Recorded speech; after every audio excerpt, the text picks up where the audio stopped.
अस्सलाम वालेकुम नाजरीन। ड्रामा सीरियल हसरत के नेक्स्ट एपिसोड में आप देखेंगे फरीन जिसके इरादे तो और ही हैं, शुरू से ही और ही थे। ये अलग बात है फबिया वो कुछ करती चली गई। अब जब उसकी फबिया से बात हुई तो वो पहचान लेती है, अच्छे से बात भी करती है। मगर फरीन उसे अपने दिल की बात भी करती है। मुझे तो लगा था कि तख्त व ताज के बाद तुम अपनी बहन को पहचानोगी भी नहीं। तो फबिया उसे कहती है जिनसे खून का रिश्ता हो उन्हें भला बुलाया जा सकता है। तो फरीन ने सुना भी दिया कि रिश्ते तो पैसे के ही बनते हैं। अब फबिया ने फरीन को बता भी दिया कि सनाया अरम से डिवोर्स ले रही है।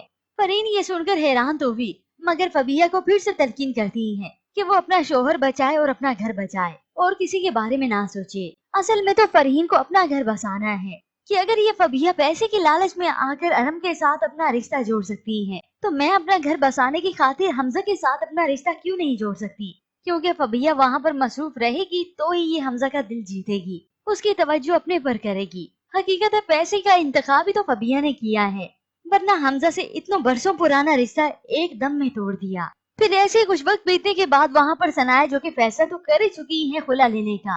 ऐसे में हरीम की तबीयत खराब हो जाती है अचानक से। फबिया और अरहम उसे इमरजेंसी की सूरत में हॉस्पिटल लेकर आते हैं और वहाँ पर जब सनाया को मालूम हुआ वो तो काफी जज्बाती हो जाती, बल्कि दौड़ी दौड़ी भाई के साथ हॉस्पिटल यहाँ पे आ गई और आते ही फबिया का बाजू खींचकर अपनी तरफ करती है जो कि अरम के साथ ही ठहरी थी। अरम फौरन से आता है फबिया की ढाल बन गया ताकि ये फबिया को कुछ ना कह सके। और तो और सनाया गुस्सा करती है, गिला करती है अरम से। आपके साथ भेजी थी ना मैंने अपनी बेटी, आपको दिया था, आप उसकी हिफाजत नहीं कर सके। एक दूसरी औरत के चक्कर में आप अपनी बेटी का ख्याल नहीं रख सकी। अरम समझाने की कोशिश करता है, सनाया ऐसा नहीं जैसे तुम समझ रही हो।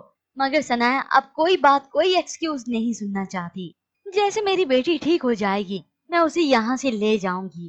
तो उधर सनाया की वालदा जो कि अब दुआएं कर रही हैं हरीम के लिए, उसकी सेहत याबी के लिए। सनाया अलग अपने भाई के साथ है और यहाँ पर फबिया और अरम अलग से।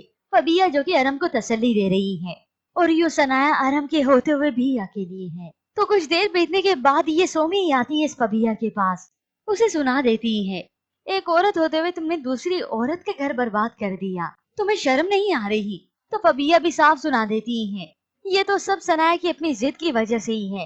यूं देखते ही देखते बच्चों का बंटवारा हो जाएगा, हरीम ठीक तो हो जाएगी मगर सनाया के साथ नहीं जाएगी, वो अपने बाबा के साथ ही रहेगी। फबिया के साथ उसका दिल तो लग ही गया है, मगर फिर देखते ही देखते ये फबिया भी बच्चों से उकताने लगेगी। आखिर कब तक वो बर्दाश्त करेगी।